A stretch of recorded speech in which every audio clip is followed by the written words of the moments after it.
कोण? अरुण. मग अरुण हा अपंग कसा?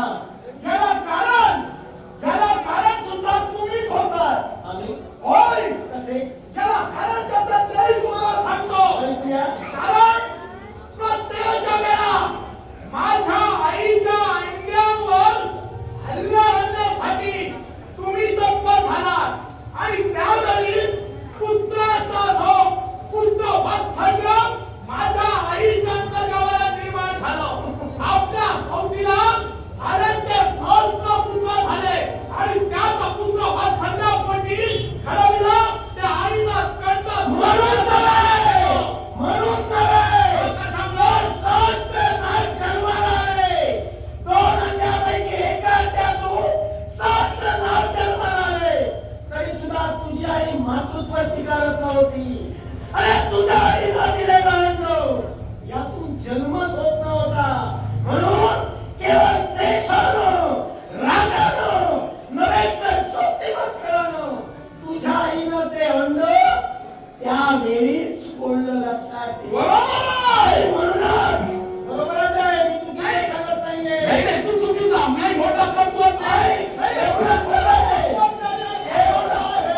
एवढंच नव्हे.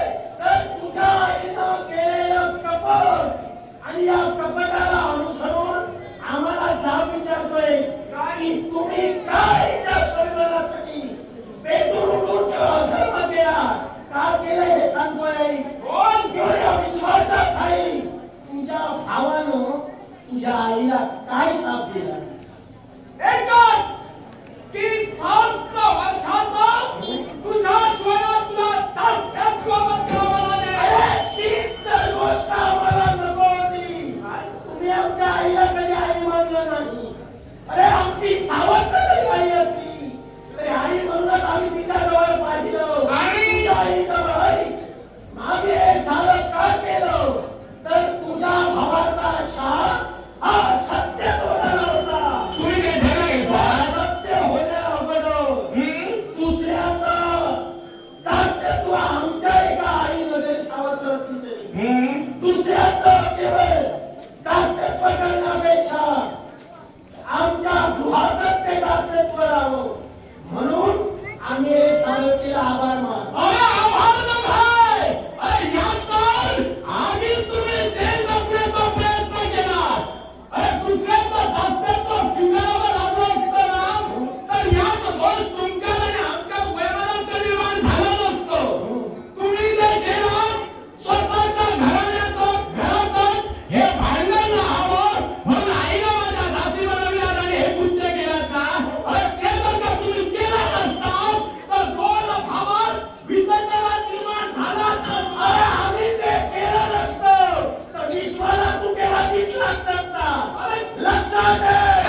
तिने म्हणून सांगू नकोस. तिने शिवानं हे नागांत सत्य आहे. आणि आपण काहीच दर्शन करू शकत नाही. शिवाचे वाच्यता कोणी फोडली? शिवा आहे. वाच्यता बोललास म्हणून सांगतोय. तुझ्या आईचं दास्यत्व जगभर तूच केलंस. याला कारण प्रत्येक देवदेवतांच्या मागे लागलास.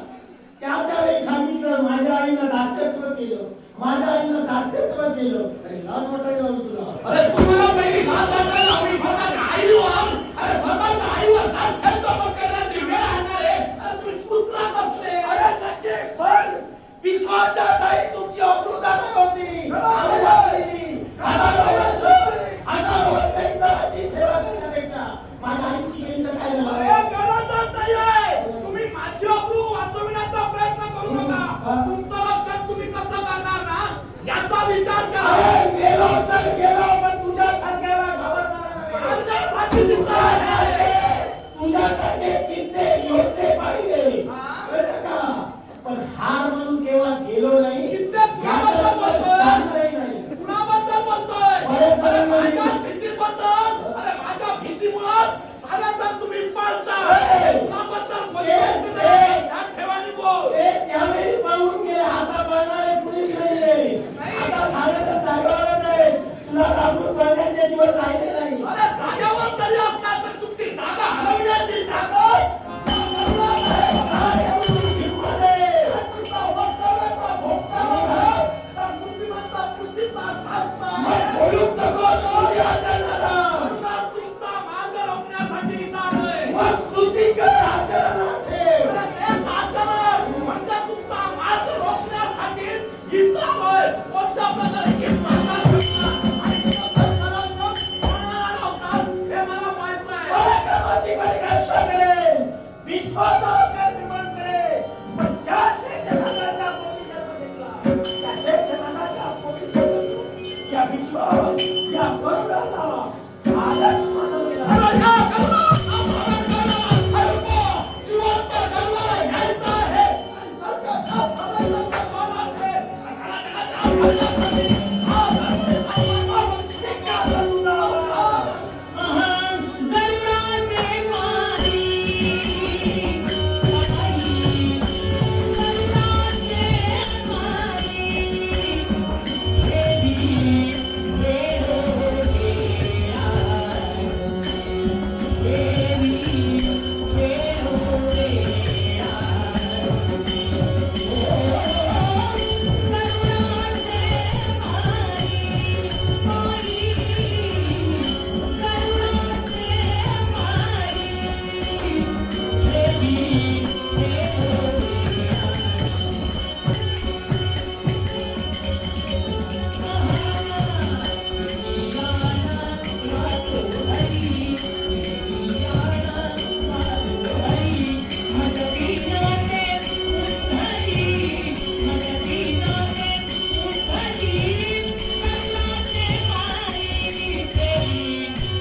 वळून जायचं असेल तर बोलायच्या अगोदर जा.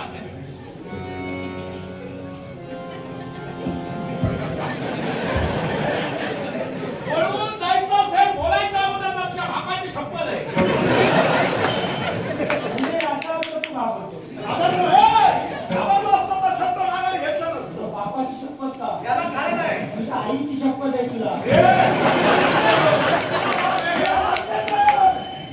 हे बंद कर आम्हाला अडविण्याचं. आईची शपथ आहे तुला. भाऊया आम्हाला सुद्धा नाही. कसाई असंही नाही. तू नाही जरी आलास काय? येण्याचा मार्ग एकच.